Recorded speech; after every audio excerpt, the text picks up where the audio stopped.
Hey there, it's Tom Jordan. Got a great program today. I want to welcome you to the program, this edition of Tom Jordan Live. We are going to look at the port strike. There was a tentative agreement overnight. Now it's on the table and averting this, at least temporarily, what was expected to be this potential domino effect as the markets have seemingly been reacting to this port strike and its effect of rising fuel prices, which some say would have had ripple effects all across the economy, every sector, creating all this market uncertainty and inflating cost and further hurting the job market, which is already struggling, particularly in the private sector. Patrick Anderson and economist with Anderson Economic Group is going to join me in just a moment. We'll talk about that in just a sec here. And we'll get to some headlines in a moment as well after our discussion with Patrick Anderson. Some top stories that I am looking at this morning.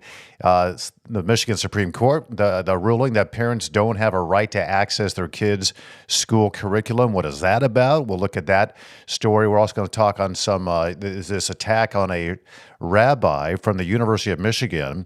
A masked gunman breaks into the rabbi's home, holding the rabbi and 20 students at gunpoint after a Rosh Hashanah dinner. This school, by the way, has been plagued with all these protests, anti-Semitic protests, and some threats against Jews, and particularly since the October 7th attack of last year. There's a new report out as well that shows that more than 1.7 million illegal immigrants who potentially pose national security risk have crossed the U.S.-Mexico border under the Joe Biden administration. But before we get to all of that, just a reminder to chime in, comment, or ask questions. We're watching that in real time, and we'll bring them up on this program. Just comment in the comments section on the various platforms, YouTube, Facebook, X, and I'll get to those in a moment as well. And also just a reminder, the best way you can help Tom Jordan Live is simply subscribe and click that notification bell if you would. That's a great help for us. All right, this prolonged port workers strike, what we thought was going to be prolonged, has been averted, which could have significantly disrupted the oil and the gas industry, as experts were warning that the supply chain's breakdown will lead to shortages and higher consumer prices. And we've seen that. There's already been a case study on that, right? We saw that just a few years ago.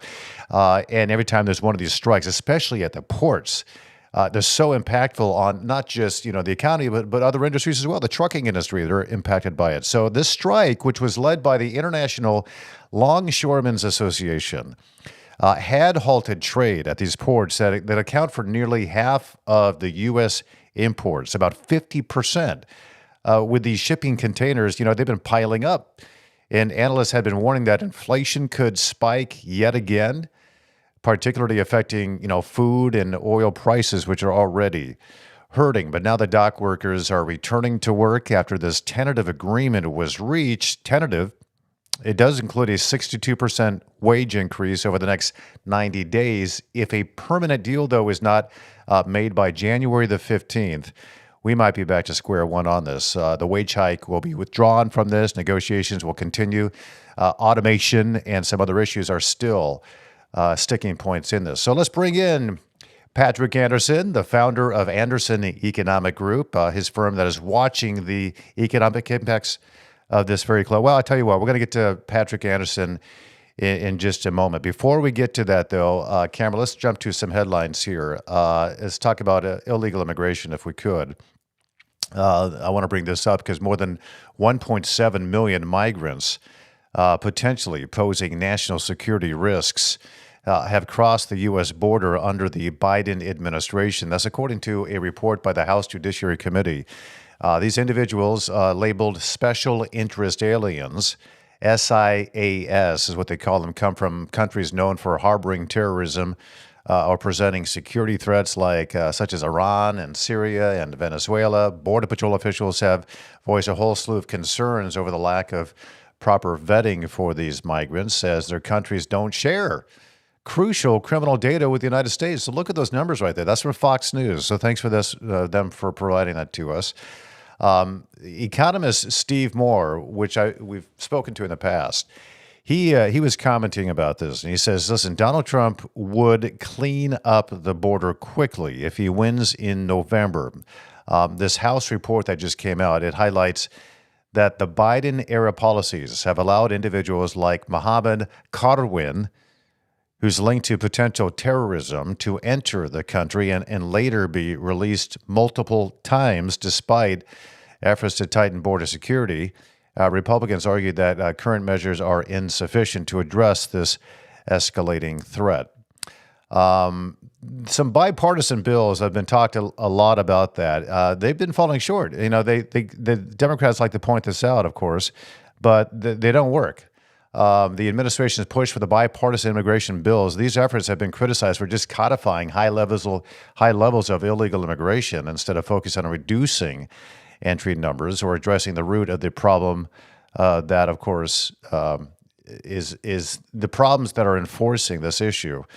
So there's this too. I want to bring this up about the Hurricane Helene and the fallout from FEMA. The Biden administration's choice to divert FEMA funds to support illegal immigration is a clear mismanagement of taxpayer money. And we're seeing that in real time, especially this announcement yesterday from Alejandro Mayorkas. This effort to help out illegal immigrants while putting Americans at risk during these national disasters. And now there doesn't seem to be enough money for FEMA disaster assistance. Homeland Security Secretary, you just saw a photo of him there, Alejandro Mayorkas, says the Federal Emergency Management Agency is running low on some funds, and with states like Florida and Georgia and the Carolinas still grappling with the aftermath of Hurricane Helene. Florida Attorney General Ashley Moody expressed a whole lot of outrage about this, that over $1 billion had already been funneled into migrant resettlement efforts instead of being used for disaster relief. And you think about that. I mean, we've heard stories for the past 3 years about illegal immigrants going to these major cities like New York and Chicago. And the government is coming in and renting out these very expensive hotels to put them up and to provide food and shelter and maybe some health care and all these things. Where is that money coming from? Well, apparently a lot of it is coming from the Federal Emergency Management Agency, FEMA, which is supposed to be used for what you're seeing right there, for disasters like Helene. The Attorney General in Florida said everybody should be waking up and be outraged by this, because she argued that the issue wasn't new and pointed the finger at the Biden administration for siphoning FEMA's resources to support migrant programs. How many lives have been lost in this? It's over 200 now. The last number I heard was about 220, I believe, from Hurricane Helene. And communities are facing, of course, this severe damage, which you're seeing right there on your screen. This was a very significant decision in the state of Michigan. The Michigan Supreme Court has chosen not to intervene in the case surrounding public records and access to those public records by parents related to materials prepared by public school teachers. The court declined to hear the appeal, leaving intact a lower court ruling that exempts teachers from the state's Freedom of Information Act. Now, if you don't understand, this is FOIA, the Freedom of Information Act. The state of Michigan is one of 2 states in the entire country that do not allow FOIA access to, well, now the teachers. It's getting worse, not better in the state of Michigan, but the governor of Michigan is not subject to FOIA, and neither is the state legislature. So many decisions that lawmakers are deciding upon, they're very consequential to individual citizens in the state. The citizens don't have access to that information. Why were these decisions made? And you know what happens behind the scene? There's a lot of deal making, a lot of playing, and some would say probably some bribery as well and some shenanigans. That's why you had the FOIA in the first place, Freedom of Information Act. Well, this case now involving teachers somehow are exempt to this. This started off in 2021 when a woman named Carol Beth Lacowie, a very concerned parent in Rochester, Michigan, I've been covering this story for a while since then. She requested the lesson plans and the assignments that were tied to a course on ethnic and gender studies. And after she only received some partial records to this, she sued the school district, questioning whether diverse viewpoints were being properly represented. The appeals court ruled that since teachers are not considered public bodies under FOIA, they are state employees, right? they're making their money from taxpayers and whatnot. But anyway, the courts said they're not considered public bodies, whatever that means. Their records are shielded from public scrutiny. So the parent, Lakawi, she pushed for the state Supreme Court to review the case, but only Justices David Viviano and Brian Zara showed interest in this. So that's the situation. And if you're wondering, why did you want to know about, gender studies and ethnic studies, is because critical race theory was being taught. And when it comes to gender studies, how kids can do a whole slew of things with their bodies, and these sexual type of courses were being taught. And I won't get into it because I've seen some of the materials and it's pretty bad. But these are to young children, very inappropriate materials. But now the parents don't have the ability to access that curriculum or those lesson plans that are being taught by these teachers because the state said, no, you shouldn't have access to that. In the meantime, there's a lot of children coming home saying, you won't believe what I learned in school today, Mom and Dad. And it's pretty shocking what they're saying. All right, this was a pretty terrifying situation unfolding in relation to the University of Michigan. This was an attack on students at a rabbi's home when this masked gunman broke into a rabbi's house, holding the rabbi and 20 students at gunpoint after they were celebrating a Rosh Hashanah dinner. The university has been one of the many colleges where anti-Israel and anti-Jewish and pro-Hamas protests have taken place, and you're looking at some of those here where there's been arrests now because these Palestinian encampments, many of them shouting, for the demise of the United States and pro-Palestinian, pro-Hamas, and pro-Hezbollah type of thing, and wiping Israel off the map. That's some of the statements coming out from some of these protests. Well, this incident took place in a town called Southfield, Michigan. It's a ways away from the university, but apparently where the rabbi lives, and the students of U of M were at the house. It started when this assailant enters through the back door, demanding everyone to hand over their belongings. And thankfully, the students and the rabbi managed to escape. They weren't harmed. They were unharmed. They escaped through the front door of the house before the gunman fled the scene. Scary situation. There was a woman believed to be connected to the crime. She's been arrested. But the gunman remains at large, last I checked, and authorities are treating this case as a home invasion and a crime of opportunity. But, with rising tensions and incidents involving Jewish communities in Michigan and on the University of Michigan campus, the investigation into this, crime of opportunity rather than a hate crime has left a lot of people asking, the broader questions about security and safety and this targeting of Jews. University of Michigan President Santa Ono comes out and reassures students and staff that security measures will be heightened and called for community support during these unsettling times. All right, I'm going to ask Cameron if Patrick Anderson is with us. Okay. All right, I'll tell you what, we're going to get to Patrick Anderson. Maybe there's a connection issue, and I'm going to try to reach out to him to see if he's having a problem connecting. And if he could hear us, maybe Patrick disconnect and then try to reconnect again.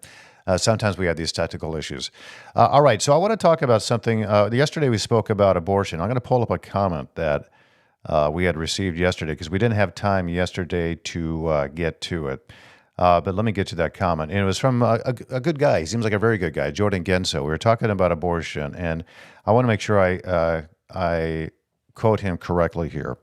But we were talking about abortion and abortion rights versus, pro-life statements. And of course, I am, staunchly pro-life, and I don't find many situations at all where it's okay. If I do consider it murder, and logically speaking, and I know people don't consider it murder, but I do.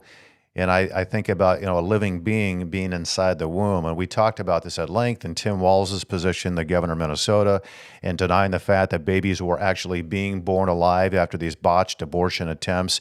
And the doctors there now are legally allowed to just let the baby die on the table. And Tim Walz lied about that. At the very best, mischaracterized what was really happening in the state of Minnesota by denying it during that debate. So that's why we brought this up, because there are laws now in place that allow that to occur. And these media outlets like CNN and CBS, they denied that is actually occurring. And I asked myself, are you looking into this? Because it doesn't take much to find out that this is truly happening, and a lot of people support this. In fact, Tim Walz came out during the debate and said, listen, the answer here is simple.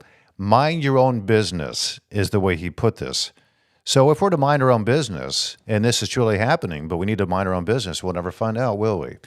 The fact of the matter, it is happening, and there's records of it. Now they don't have to keep records of this, and the same thing is happening in the state of Michigan and other states around the country. So all that as background to bring up Jordan Genso. Again, a nice guy, civil guy, but he feels differently about this. Here's what he said. If a fetus has a severe developmental defect, like trisomy 13, or trisomy 18 is what I don't know if he meant 13 or 18, but anyway, he says trisomy 13. And it is clear that even if it were to make it full term and be born, it will not make it out of the hospital alive. I'll address this in a moment. Should the parents have the right to determine how much medical care is given to their baby post-birth? Or should the government require medical intervention even if the parents would prefer to allow their baby to die? To pass peacefully rather than go through surgeries and or other procedures that will, at best, only delay death by a few weeks. Again, we're going to get into this, the reality of what's going on with the trisomy 13 and trisomy 18. Jordan goes on to say, I can't support the government being so overbearing that the parents lose their right to decide for themselves how to handle that horrific scenario. And I can't fault parents who don't want to go through the emotionally damaging process of having their baby who will never have a happy, healthy life have to be subjected to medical procedures. All right, Jordan, thank you for your comment. Let me address this because, first of all, the way I read this, what you're arguing for is if the parents don't believe that the child is going to have a happy life, which I don't know how they would know that anyway, that they should have the right post-birth to allow the baby to die. And that should be a parental right. I unequivocally disagree with that. I mean, wholeheartedly. First of all, let's talk about trisomy 18 or trisomy 13. You said that at best, the baby might survive for a few weeks. What you don't know is that the actual survival rate, even though the media keeps saying something completely different, is about 90% for trisomy 18. 90% survival rate. The only thing you have to do is intervene. A doctor has to, so the baby is born. If you don't intervene, if you just let the baby born with this condition, you don't treat it, well, or him or her, I should say, then yeah, the baby is likely to die. But why would you do that? Why would you know? It's like if you had a baby born with cancer, would you just turn the other way and let the baby die eventually of cancer? Or maybe it was a cold or a cough or some type of infection. You would treat it. So why wouldn't you do that with trisomy 18? And I'm saying this because I know parents who have a child with trisomy 18 and others as well. And they're like, I think one of them's in their teens, another one I think in their 20s. The narrative out there that they only survive, maybe if they survive, up to birth, is that they only live for a few weeks, and that's settled. It's not true. It's absolutely false. And this is one of the things, that's why I so distrust the news media, because that's what they put out. When there was a situation in Texas where they all rallied around this mother. It is a heartbreaking situation, and I'll tell you why I know that in just a moment. But the mother found out that her baby in the womb had trisomy 18. And the recommendation is that you just abort this baby because the baby is going to die if it reaches birth. So the media gathered around her, and all these Democratic politicians say it is cruel and unusual punishment to force this mother to have a baby. Forcing the baby who is surviving to continue to survive is what they're really saying. But they've got this veneer, this argument that the baby's going to die, and how dare you prolong the suffering. That's not true. And this is what was so bothersome about that story, is that mother's child can live to be in their 20s or even longer. So what you're saying is, so that's one part of it. So that's one aspect. But you're also saying, like, if the child is not going to live a happy life, first of all, how do you know the child's not going to live a happy life? Do you know that some of the happiest people on earth right now, and you can ask them, for example, kids with Down syndrome, they are so happy in life. They're so grateful for life, but we assume because they have Down syndrome that they're going to be unhappy because they're not like us. So based on that false assumption that kids with these conditions are unhappy individuals, we should not allow them to live. And the parents should be decided. They should have the right to decide whether or not their baby should die. And I cannot ever support such a notion. I believe in parental rights, but not in the parental right to kill your child. That's what you're saying. Whether you fully realize it or not, you're actually saying the parents should have the right and the doctors should have the right because they're the so-called experts. Nobody knows better than them in these difficult times whether or not that child should survive. So there's that. And you call it a government being so overbearing. The only really, I think, reason for government, there's very few, and one of them is to protect life, protect people from taking your life. And let's not even go with the abortion issue here. Let's say you mentioned post-birth. That person is now born in this country, a U.S. citizen. By de facto, they just were born here, so that's an individual who now has constitutional rights. And you're saying that the government shouldn't be so overburdensome on people as to allow that person to live based on your assumption that that person will have an unhappy life. So there's that aspect of it. And there's the aspect of the fact that we can't judge if someone doesn't have a happy life. And if we don't think someone's happy, should we then kill them? If someone's going through depression or anxiety, I mean, you can just take this argument, logically speaking, down so many different avenues, and none of it makes sense, and none of it is right. None of it is just for the individual. So I'm big on parental rights, but not the parental right to kill your child. And again, to me, that is what abortion is. So I'm not a partisan on this. I know the Republican Party is even kind of acquiescing to some demands for political purposes to maybe win an election to kind of pull back on this issue. I will never pull back on it because I think murder is wrong. I think, and if the government is being overburdensome regarding this, are they also overburdensome and saying, you probably shouldn't kill your neighbor? If you know your neighbor there is suffering from depression, maybe you should just go kill that person and put him or her out of his or her misery. That's the same argument. Okay, there's that. The larger issue of abortion here is the matter of convenience. That is the issue. Oftentimes, when we hear Democrats bring up this issue, they always go back to these incredibly rare occasions when a child is born, or you kind of find out that a fetus, a baby in the womb, has some sort of condition. The reality is, and this is what I wish Democrats would more accurately and honestly address. The reality is, abortion is so wanted and celebrated in this society because it's a matter of convenience, and children are difficult to raise. And there's a responsibility that parents inherently have to, in a sense, die to themselves, live more selfless lives. And that could come at a cost, and it could impact your careers. And the argument has been, especially amongst these feminists, well, it's not fair to the woman. This is why it's her decision, because she wants career advancement. And by having a child, once you get pregnant and keeping that pregnancy going to full term and having the child, that's going to impact her career. It impacts everybody's career. I'm a father, and having kids impacted my career as well.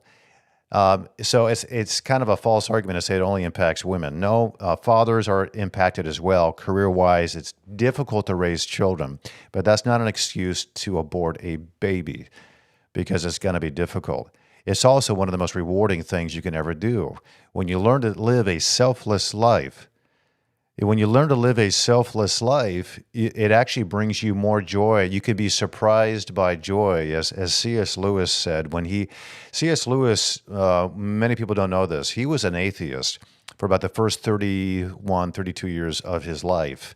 And one of the reasons why is because he was looking for joy in his life, and he thought he had to specifically identify joy and look for that in order to become a happy individual. The problem is he never found it. Everything he tried, everything selfishly that he attempted never brought him lasting joy. It might for a moment, a week, a day, an afternoon, whatever it is, but he always resorted back to his same kind of empty life until he finally gave up searching for joy.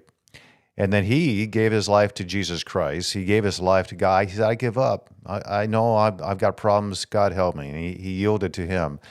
And then when he did that, he wrote a book called Surprised by Joy, because the byproduct of that decision to no longer live a selfish life ended up bringing him abundant joy in his life, and he became a committed Christian. Spent the rest of his life writing books and teaching and trying to convince people that this is actually the path to joy is not seeking joy itself, is seeking God first. We have a comment I want to get to on this as well. Cameron is going to bring that up on the screen here from Mel. Hi, Tom. Please define trisomy 13. That would be helpful. This is a good subject to discuss. Thank you. All right, Mel, thanks so much. I'm going to give kind of a general description of it. I'd like to have Brad Smith on. He's with Right to Life. He has a child with trisomy 18. It's a serious condition. And it's a lack, and forgive me if I'm saying this wrong, but I don't have the data in front of me, but it's a lack of a particular chromosome, which causes an individual to have disabilities. And it may be like an inability to walk correctly. And, his child, his daughter, beautiful daughter, is in a wheelchair. But one of the happiest little girls that I've ever seen, this goes back to who are you to decide whether a child is going to be happy or not? So trisomy 18, it has to do with something defective happening within your DNA, within the genes. And I think it's one of the genes I think is either categorized as 13 or 18. I'm not a scientist, but this is how I understand it. And I'm going to have him back in the program and talk about this more at length and in depth and describe what really happens to these children when they're born with a trisomy 18 or trisomy 13. You just treat them and you become parents that are committed to that child. And by the way, Brad Smith and his wife, they have careers as well, but they're raising this beautiful little girl who happens to have trisomy 18, but who also happens to be one of the happiest little kids I've ever seen. So that's kind of, Mel, I hope that kind of explains a little bit to what you're talking about. I want to talk about this because parenting is not easy. I have had 5 kids. One of my kids passed away at the age of 2 months old. And this was a situation back in 2001 where we had a child. Her name was Emily. And she was born, and a couple of days after she was born, we found out that, and it was missed in the ultrasound, but that didn't matter anyway. We still would have brought her to full term and had her delivered and tried to work it out, see if we can overcome it with surgery. So Emily was born with a condition called hypoplastic left heart syndrome, and that meant that I think it was the right part of her heart wasn't fully formed. The part of your heart that pumps blood to the body wasn't there. It wasn't formed. So that meant immediate, put her on a situation to keep what they call a PDA open in order for blood to be circulating throughout her body until they can try to fix the situation via surgery. And there were 2 options for us. There was either a heart transplant or a procedure called the Norwood procedure. And that's a long, another topic is how we came to that decision on Norwood. But we did that. And the procedure itself was successful, but in that, she developed some infections and whatnot. And her heart stopped for about 6 minutes at one point. So she had some brain damage. And when we realized that, my wife and I, we understood full well, and it was a difficult thing to come to terms with, that we were now going to be parents who are potentially going to be raising a child that was going to take our all and then some. And we never once considered, let's not do this. We had to come to terms with it. Took a lot of introspection, took a lot of, okay, we're going to readjust our lives in some major ways. But as parents, if you have that kind of love for a child, you're going to do it. And that's what we committed to. And we thought, okay, so maybe the next 20, 30, 40, 60, 70 years, we are going to be parents to Emily, no matter what, come what may. And it may be that she's highly dysfunctional because of the brain damage that occurred because of her heart stopping and a lack of oxygen going to her brain. But we were committed to it. And I understand full well the difficulty of that decision and the difficulty of raising children, even if there's no disabilities whatsoever. I mean, raising kids is hard, and it's a selfless act. It's a selfless way of living. But we're all in. And I can tell you that, she did pass away. She didn't make it. And it was incredibly gut-wrenching for us. But we were grateful for the 2 months we had with her. And that was a time for us to get to know our first daughter, our second child. But I say all of that. I say all of that to say that parenting is difficult, but that's not an excuse to get an abortion. Like our next daughter that we had, beautiful daughter, yeah, we looked at the ultrasounds to find out if she had this condition because it was a congenital defect, meaning that it was genetic. And so we wanted to make sure if we knew about it in advance, we can prepare better for when she was born, but we would never have thought about, and I'm not saying this like I'm self-righteous. It's just an understanding of what that means. We never thought about if this happened again that we would ever abort the child because this is our kid. And it's our responsibility as parents to raise the child until, if death comes, death comes. But we are not going to make death come because we find it inconvenient or very difficult to raise a particular child. That's my position on this. And so, Jordan, to answer your larger question here, should parents have the right to allow their baby to die, either post-birth or pre-birth? No. And I am solid on that, and I'm firm on that. And I don't care what party says what, political party or not, I will never change on that because of what I know is inside the womb. And again, I brought this up yesterday, but I've had members of Congress yell at me saying that I'm a man, I have no right to talk about abortion when I asked her, Haley Stevens, if she believes that's a child inside the womb. And she went on, by the way, to explain a friend of hers who had to have, lost the child while pregnant and how difficult that was. It was a miscarriage and the grief that comes with that. And I said, well, so it is grievous. It's very difficult. So that must mean, Haley Stevens, that you do believe and you understand this is a baby that's inside the womb. And that's when she lashed out at me, and how dare I ask her that question, because I am a man, which is a direct violation of the Constitution that she swore to uphold. She violated my rights of free speech, and she discriminated against me based on my gender.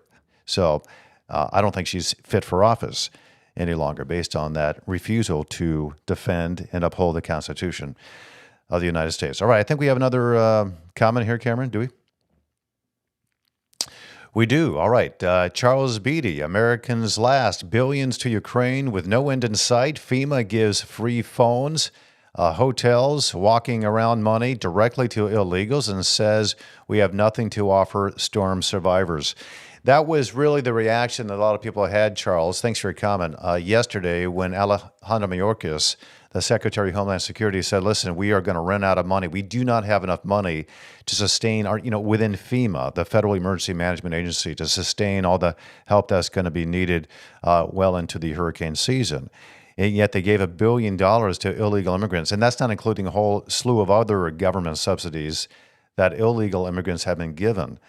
And the amount that's been allotted to these hurricane victims, this is like one in a 1,000-year type of storm that has hit North Carolina, Georgia, Florida, all those states down there, 5 states, I believe.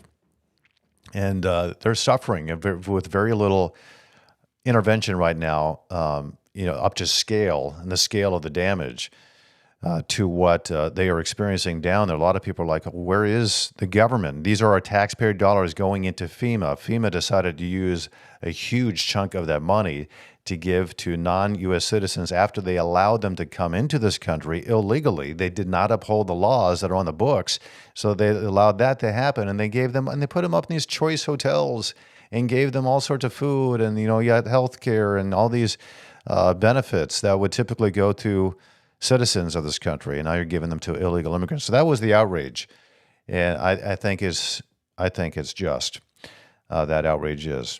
All right. So anyway, thanks for those comments. I do want to talk about some of these issues when it comes to the port strike, because we didn't really get into it, and I don't think Patrick Anderson was able to connect.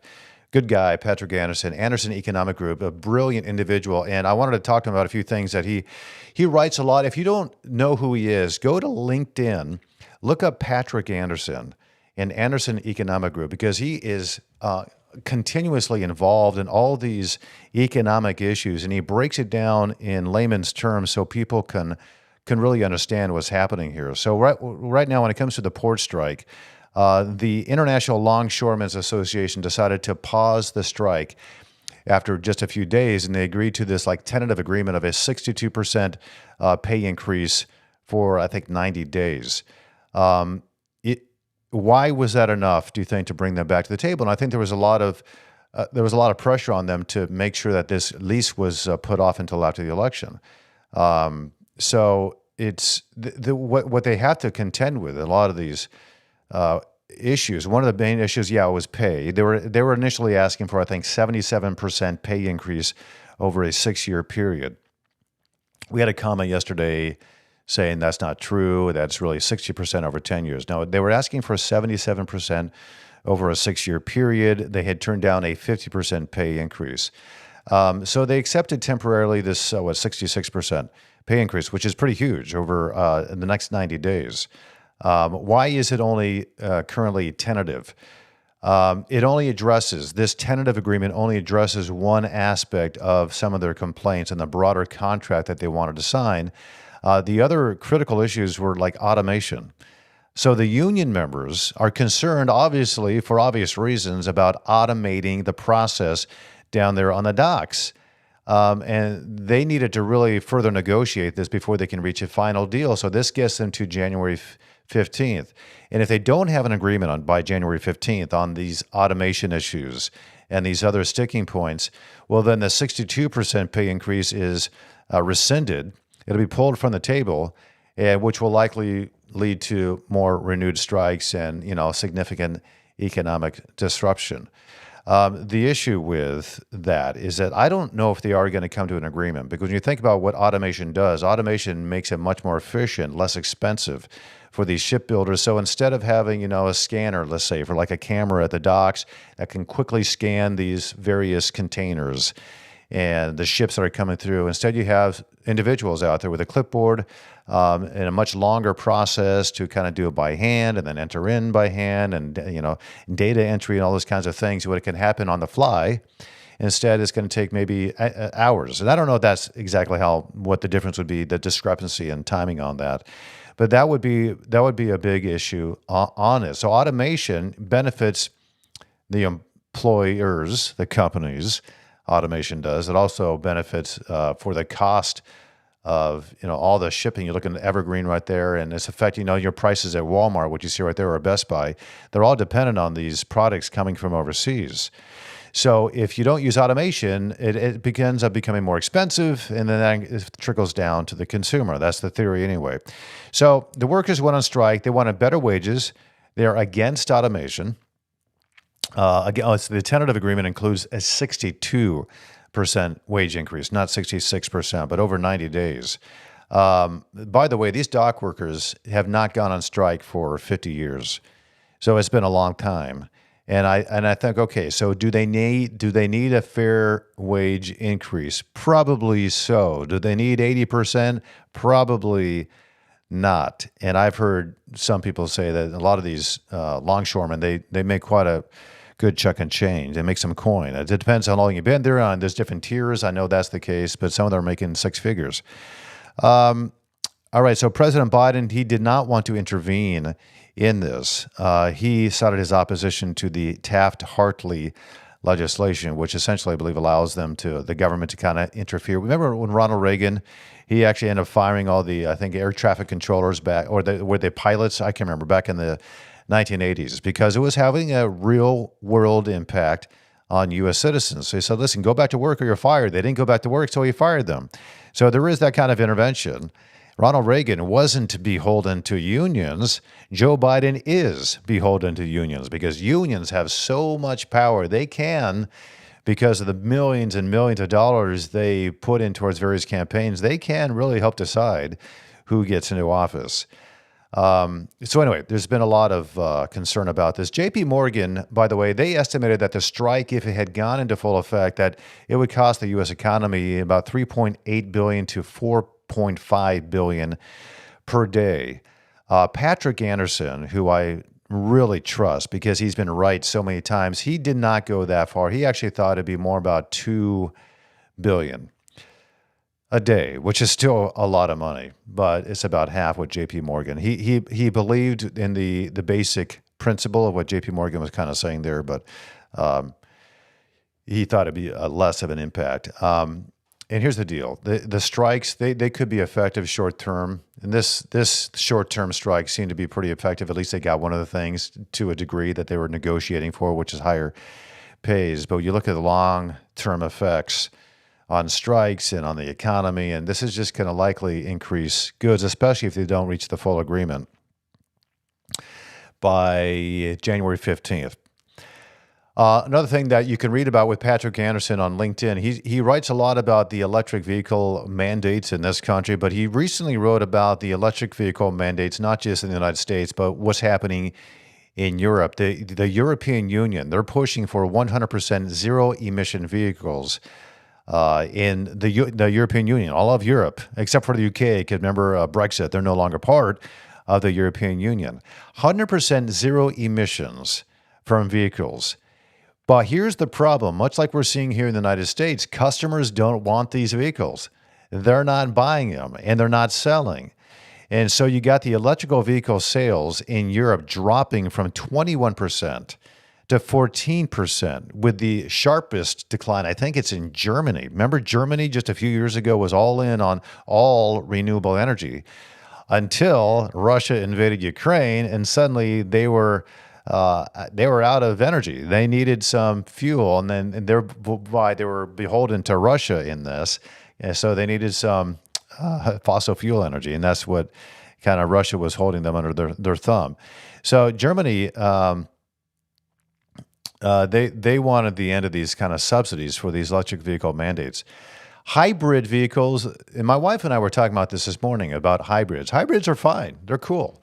I like them. I don't necessarily like the plug-in hybrids, but the hybrids themselves, that they actually are gas-powered, and the internal combustion engine in the hybrid ends up charging the battery as the engine's running.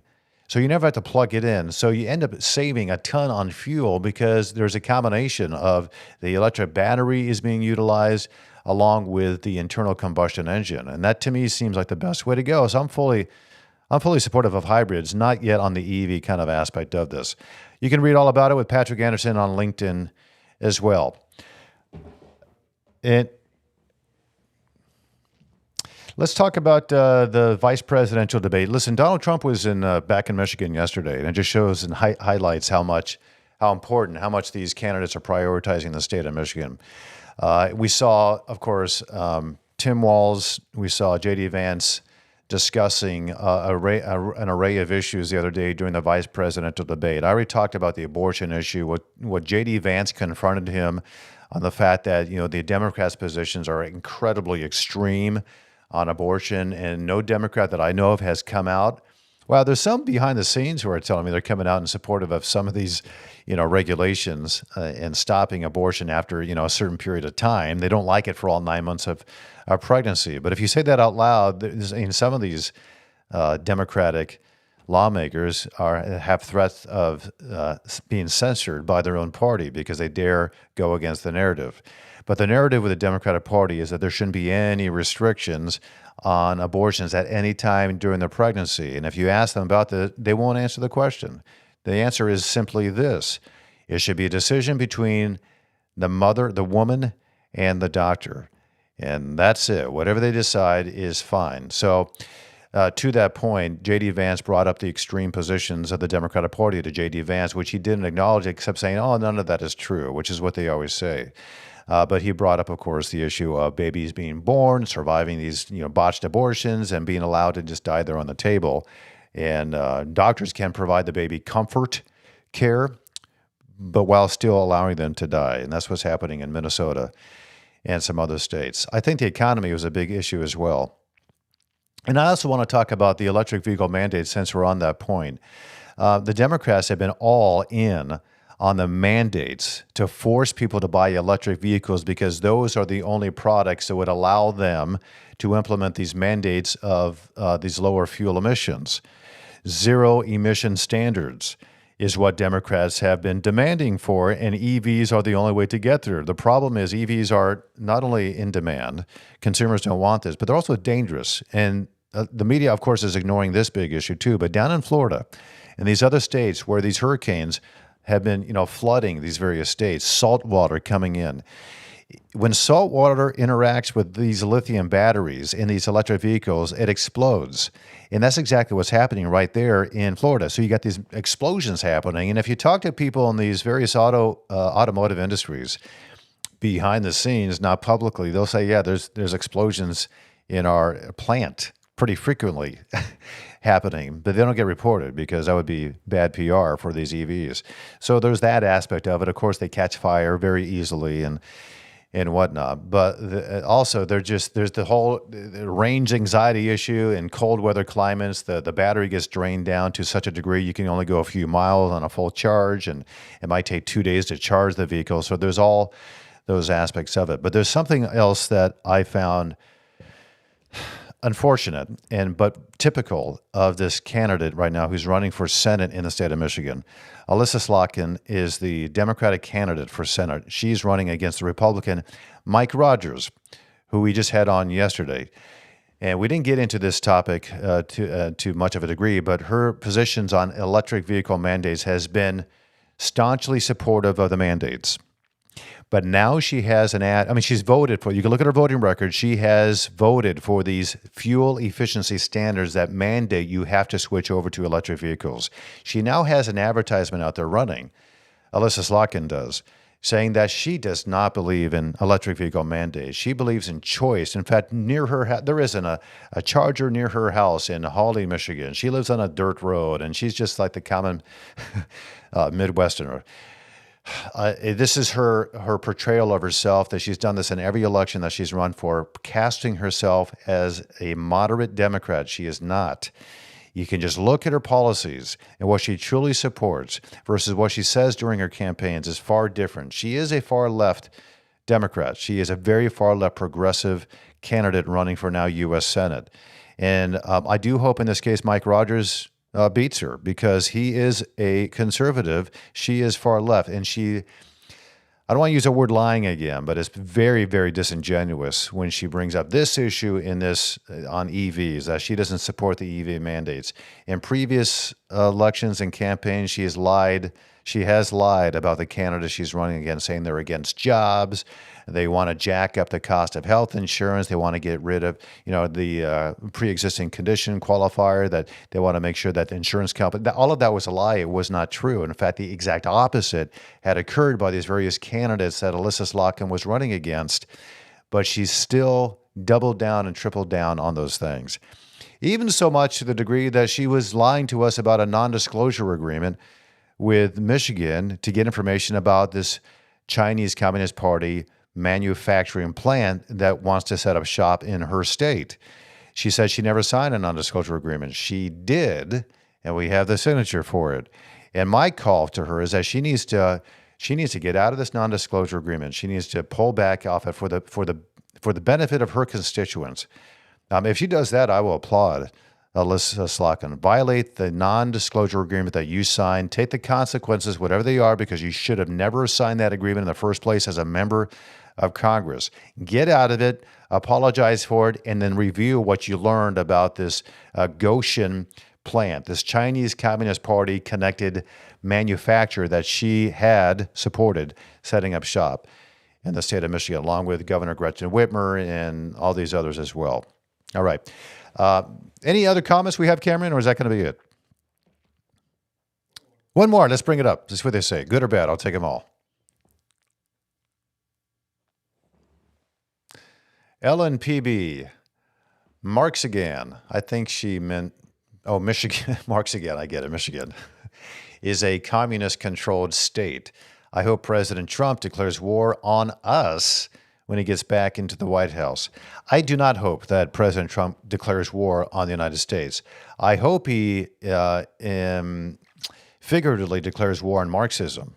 And I think that's what you're trying to get here. I'm just going to give you that benefit of the doubt because you are correct. So Governor Gretchen Whitmer is very good friends with the Soros family, George Soros, and I think it's Alexander Soros, George Soros' son. They take pictures together all the time. You see the Democrats gathering together with the Soros family because they fund their campaigns. They've got, billions of dollars. George Soros and Alexander, I don't know if I get his first name wrong, Soros, they've purchased media outlets and networks and, radio networks. Of course, the latest one being Odyssey, where you got a couple hundred different stations that they now have 40% control over, and that includes the news outlets and whatnot.